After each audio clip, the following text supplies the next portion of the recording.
CPFL Energia apresenta. Somos quase 7 bilhões de seres humanos no planeta Terra. Nossas necessidades impulsionam mercados, movem indústrias de produtos e serviços, modificam leis, estimulam movimentos sociais. Precisamos de energia para manter tudo isso em movimento. Que caminhos nos levam ao equilíbrio perfeito entre consumo, produção energética e sustentabilidade? Que caminhos garantem a sustentabilidade energética de um país como o Brasil, que consome cada vez mais? Estamos nesse caminho? Eu sou Amir Klink e juntos iremos trilhar os caminhos da energia.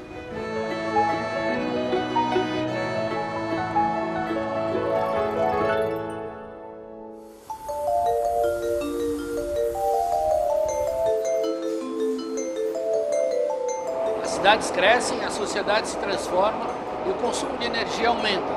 Além da explosão populacional das últimas décadas, hoje temos mais serviços, mais aparelhos eletrônicos, eletrodomésticos, e o resultado é o consumo excessivo de energia, uma realidade que podemos reverter com tecnologias mais eficientes e mudanças em nossos hábitos de consumo.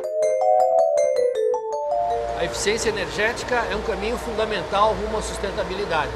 O conceito é simples: executar mais tarefas gastando menos energia. Nesse episódio, vamos conhecer ações eficientes adotadas pelos setores público e privado, além de novas tecnologias de geração em pesquisa e em desenvolvimento. O resultado é uma economia de energia que pode compensar o crescimento populacional, contribuindo assim para uma sociedade mais sustentável.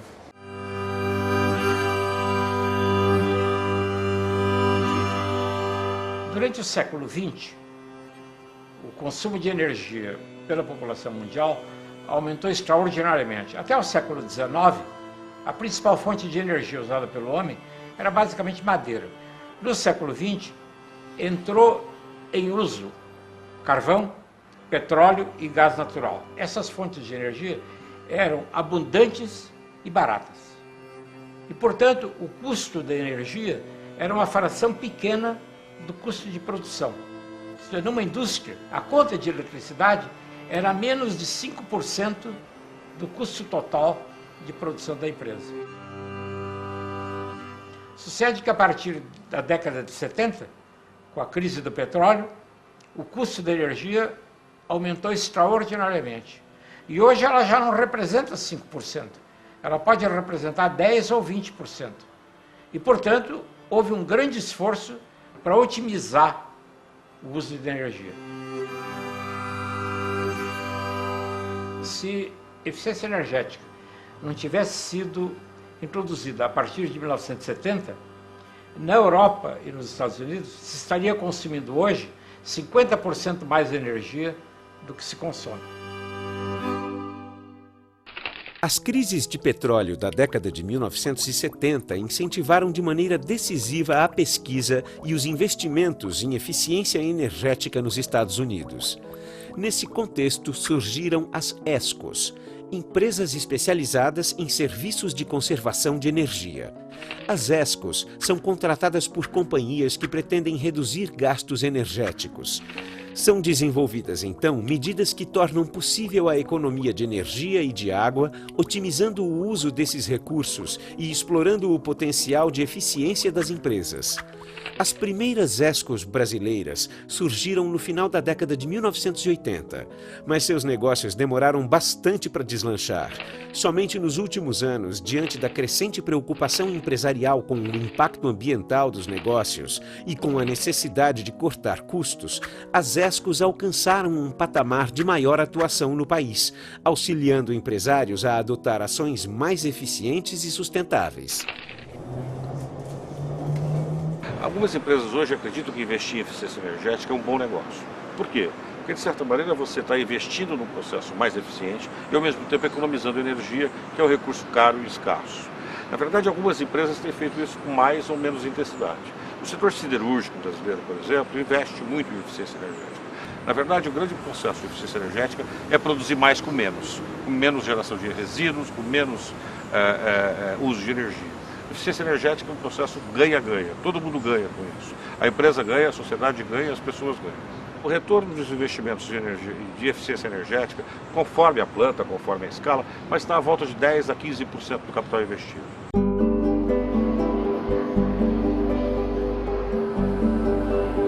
Fazer o projeto de eficiência energética no hospital é diminuir o consumo, reduzir o consumo de energia, tá? Melhorar a qualidade de iluminação, proporcionar conforto aos pacientes, conforto aos usuários. Não é simplesmente trocar lâmpada, trocar luminária. Tá? Temos que pensar na qualidade de energia, tá? No conforto que essa luz vai provocar no usuário, tá? E não simplesmente iluminar o ambiente. Eram utilizadas 22.000 lâmpadas fluorescentes de 40 watts, tá? Com reator eletromagnético de baixa eficiência e baixo rendimento. Foram substituídas por lâmpadas fluorescentes de 32 watts e alto fator de potência. Nós atingimos 56% de redução. É uma economia de aproximadamente R$192 mil ano.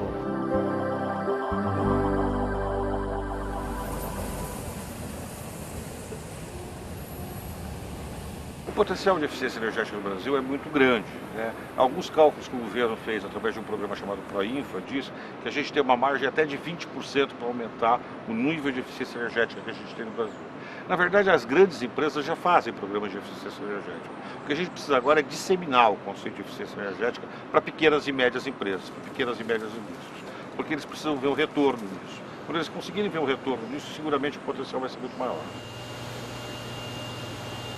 Eu acho que hoje o mundo percebeu que a questão do aquecimento global é fruto do uso de energia. Quer dizer, quanto mais a gente usa energia de combustíveis fósseis, maior é o nosso problema de aquecimento global.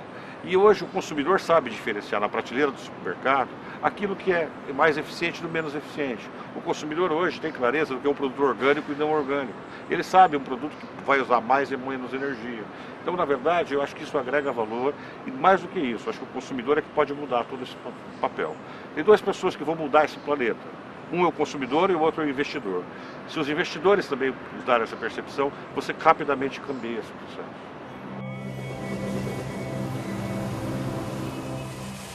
Na verdade, é que nós não temos um programa de eficiência energética ligado a mecanismos de financiamento. A indústria sabe que ela precisa trocar o seu equipamento, mas ela não tem dinheiro para trocar um novo equipamento. Então, o que a gente teria que fazer no Brasil era um programa de eficiência energética ligado a fundos de investimento que pudessem operar essas novas eficiências. Os investimentos que foram importantes e que tiveram sucesso ocorreram na indústria. E o setor residencial é efetivamente mais atrasado. Nós temos observado no Brasil nos últimos anos uma evolução muito grande no consumo de energia elétrica. Isso em virtude de vários fatores, a própria economia do país, a evolução das classes sociais, enfim, em todas as camadas da população, o crescimento da energia elétrica tem aumentado.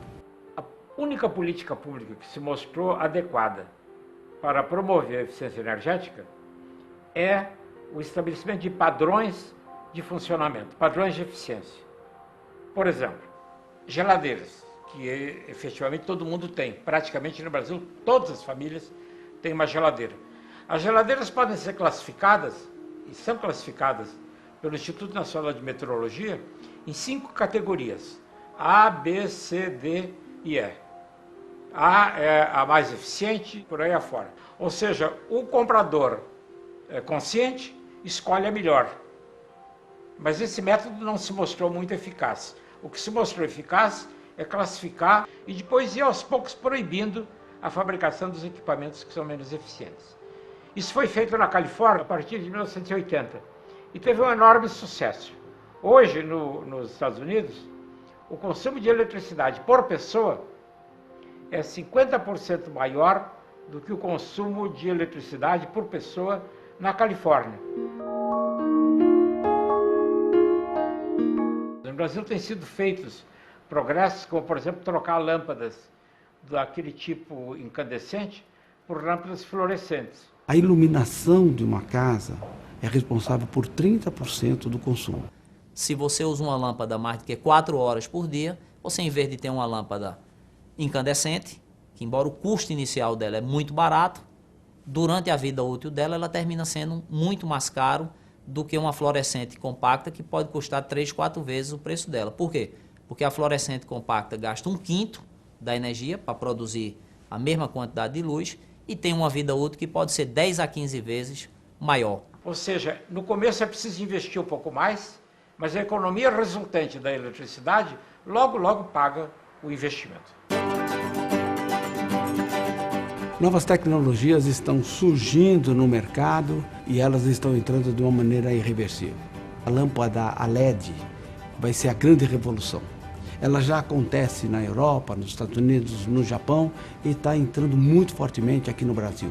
Hoje ainda não está tão difundida devido à questão de preço, mas isso é uma questão de mercado e de ajuste, não tenho dúvida nenhuma que a iluminação pública, a iluminação nas residências, vai ser tudo a LED, que tem uma vida útil muito maior do que as lâmpadas convencionais e a economia é muito significativa também.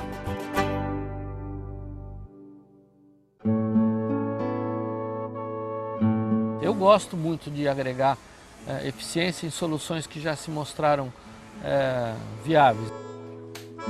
Mas num barco como esse, o maior consumo, a maior demanda de energia é para iluminação. E de 5 anos para cá, a tecnologia das lâmpadas mudou bastante. E a gente num barco está sempre ligado, né? Meu próximo plano aqui é trocar tudo para LED. Eu ainda não estou totalmente acoplado ao LED, mas é uma questão de inteligência. Eu posso ter baterias muito menores, menos peso, menos custo e essas coisas. O jeito mais inteligente de você atender às necessidades energéticas de uma população, de uma sociedade, é evitar o desperdício. É o que a gente chama, no jargão do uso eficiente de energia, o negawatt. É o contrário do megawatt, que é a unidade de energia. Essa é a fonte mais limpa que existe, porque você não tem nenhum impacto no meio ambiente, porque você evita a produção de energia. Na medida que a pessoa se torna mais eficiente, que a indústria se torna mais eficiente no uso da energia, é natural que o custo da energia se torne menor para aquela pessoa ou para aquela indústria. Isso poderia induzir a um aumento do consumo. Então, alguns estudos dizem que o efeito bumerangue podem pegar de volta 10, 15 ou 20% que a eficiência energética tirou primeiro. Mas não se é conclusivo ainda, mas é uma questão que você tem que crescentemente prestar atenção.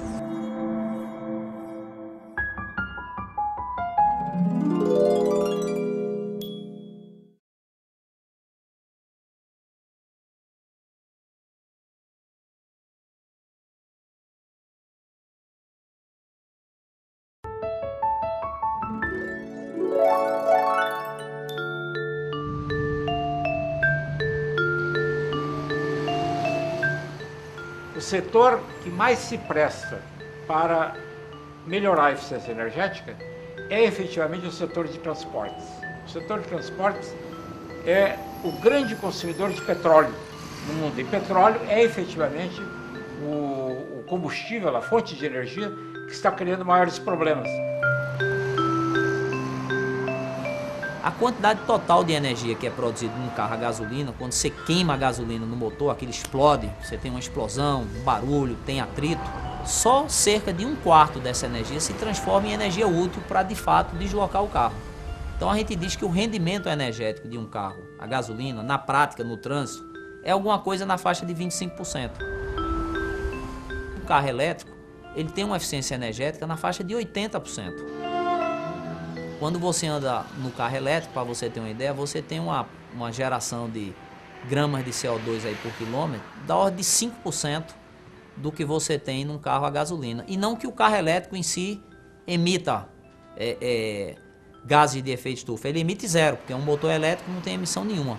Mas uma parte da geração de energia no Brasil ainda vem de fontes, na média, óleo diesel, óleo combustível, a gente tem uma pequena emissão, mas ele é quase 40 vezes mais limpo do que andar num carro a gasolina. Se esse carro é tão bom do ponto de vista ecológico, é 3 vezes mais eficiente do que o carro a gasolina. Ele tem um custo por quilômetro que chega a 1/4 do carro a gasolina. Por que que isso já não é uma realidade?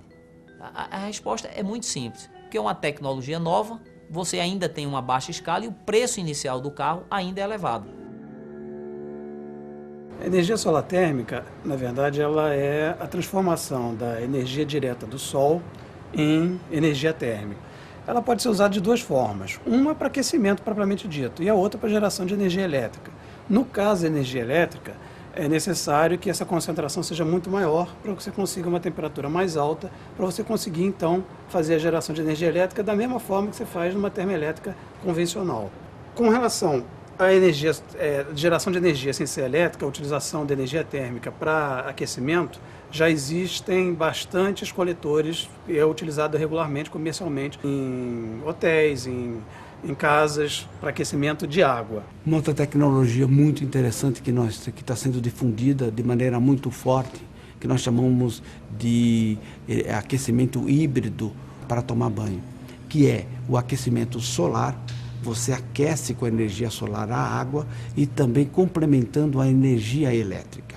À medida que a água vem do solar, automaticamente entra o chuveiro só para complementar aquela quantidade.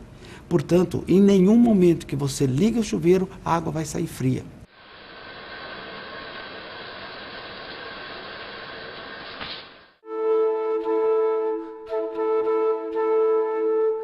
O potencial da produção de energia a partir do bagaço da cana de açúcar especificamente é um vetor muito importante para a indústria de energia no país. Todo o cluster da produção de energia por biomassa, ele é nacional.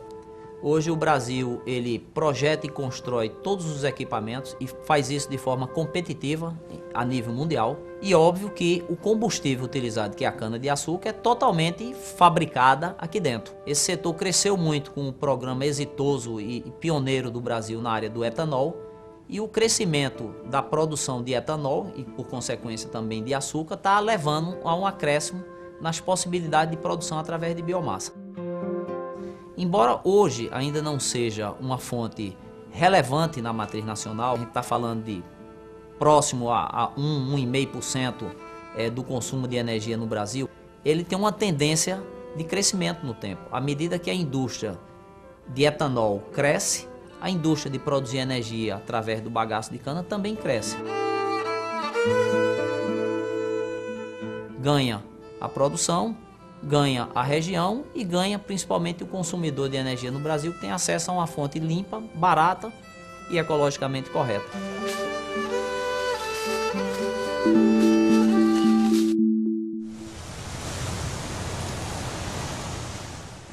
O resultado dessas preocupações, esse eu acho o lado interessante dessa preocupação com eficiência energética. Existe uma pressão tecnológica muito grande para que os fabricantes ou os usuários se tornem um exemplo ou mitiguem esses problemas. Bom, esse é um fato que acontece sempre com os fabricantes e fornecedores que a gente tem. Às vezes eles não têm consciência do potencial de redução de consumo de que eles próprios são capazes. E isso a gente sempre tem brigas com a engenharia dos fabricantes. No caso do motor, é um caminhão de linha que circula pelas estradas brasileiras. O fabricante achava inviável que a gente fizesse um consumo inferior a 90 litros por hora. E nós fazemos hoje um consumo para a velocidade ideal do casco desse barco de 28 litros.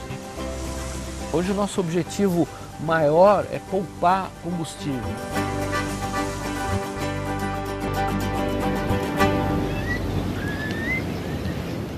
Pia é um produtor independente de energia. É um poste que gera duas energias simultaneamente, eólica e solar, substituindo os postes tradicionais. A primeira economia é a economia da produção nacional do SIN, do Sistema Interligado Nacional. 4% da toda a produção de energia hídrica no Brasil, 4% é destinada à iluminação pública. Outra economia é por quilômetro. Uma rede de transmissão, em média, custa R$1.204.000. E 1 quilômetro desse poste parte a partir de R$200.000. A autonomia desse protótipo é por 70 horas, do poste 70 horas. Uma vez que ele é independente, ele está livre de racionamento e de apagões, de oscilações da energia elétrica do SIM. Ao longo de 20 anos, eu creio, energias alternativas serão as outras. Serão as hídricas, as termoelétricas e as nucleares.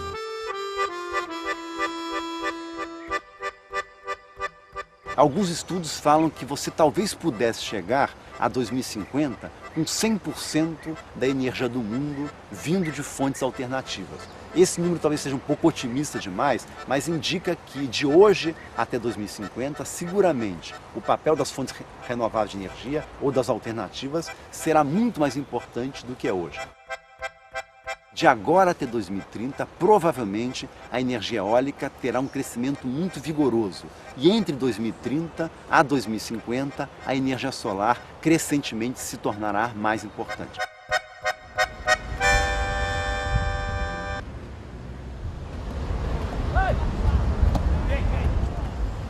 Hoje, mais do que nunca, o desenvolvimento sustentável é percebido pela sociedade como um único caminho.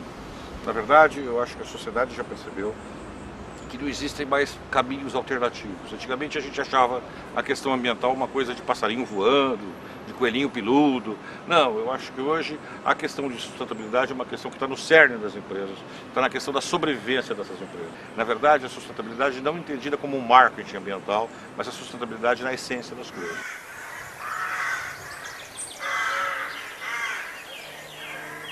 Como que isso vai influenciar no nosso dia a dia? Eu acho que vai influenciar em muito. A gente tem hoje a perspectiva de ter um desenvolvimento diferente daquilo que a gente teve, com inovação, uma economia de baixo carbono. A gente tem toda uma outra forma de enxergar desenvolvimento que não necessariamente aquilo que começou na Revolução Industrial.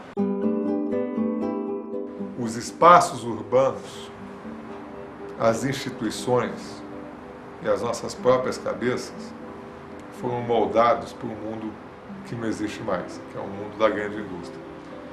Então, nós temos que mudar de atitude, de cabeça, mas nós temos que mudar as instituições, a forma de prestar serviço, a natureza do serviço e a própria conformação dos espaços para dar conta de uma nova realidade. A cidade que a gente vai viver no século XXI, no próximo, se Deus quiser, no século XXII, é uma cidade que o subúrbio industrial, que hoje predomina nas grandes cidades, não faz mais nenhum sentido, por exemplo.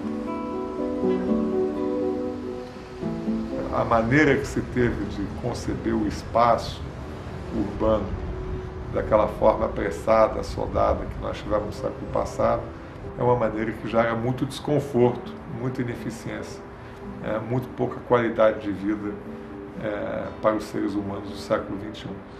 Olha, a cidade sustentável é aquela que você usa menos o carro, você separa o lixo, que você vive mais perto do trabalho ou traga o trabalho mais perto da moradia.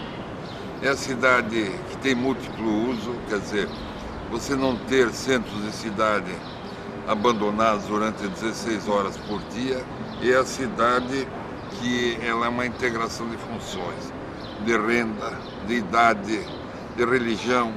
Quanto mais mistura, mais você vai ter uma cidade, primeiro, com melhor qualidade de vida, segundo, mais sustentável.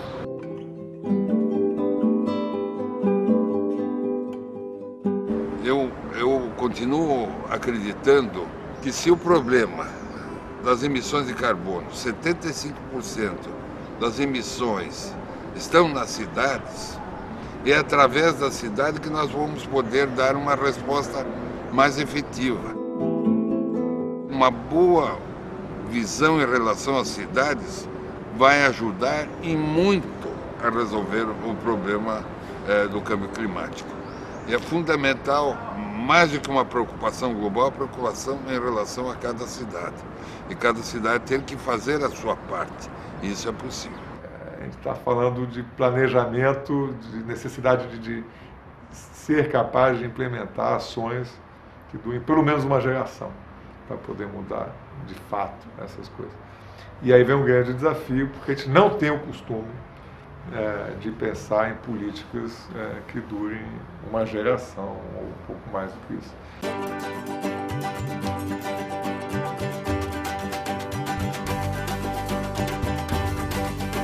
Para tudo na vida é preciso ter ciência, consciência e paciência. Então, o primeiro passo é a ciência. E aí é conhecer bem esses problemas, reconhecer o problema, né? Conhecer a natureza dos riscos que a gente está correndo por não tratar dessas coisas adequadamente, das oportunidades que se abrem quando a gente começa a olhar para esse outro lado que até hoje a gente não olhou, né? Consciência é fundamental de que você tem que caminhar por esse caminho. E paciência, porque não tem nenhuma solução fácil para isso. Você vai ter que pensar em moldar estratégias para uma geração na frente. Isso não é algo que esteja na nossa tradição. Ser sustentável significa usar os recursos disponíveis com responsabilidade, pensando na demanda desses mesmos recursos para gerações futuras. Mas esse futuro, como será? Quais serão as previsões e promessas para o setor energético? Veja no próximo episódio do Caminhos da Energia.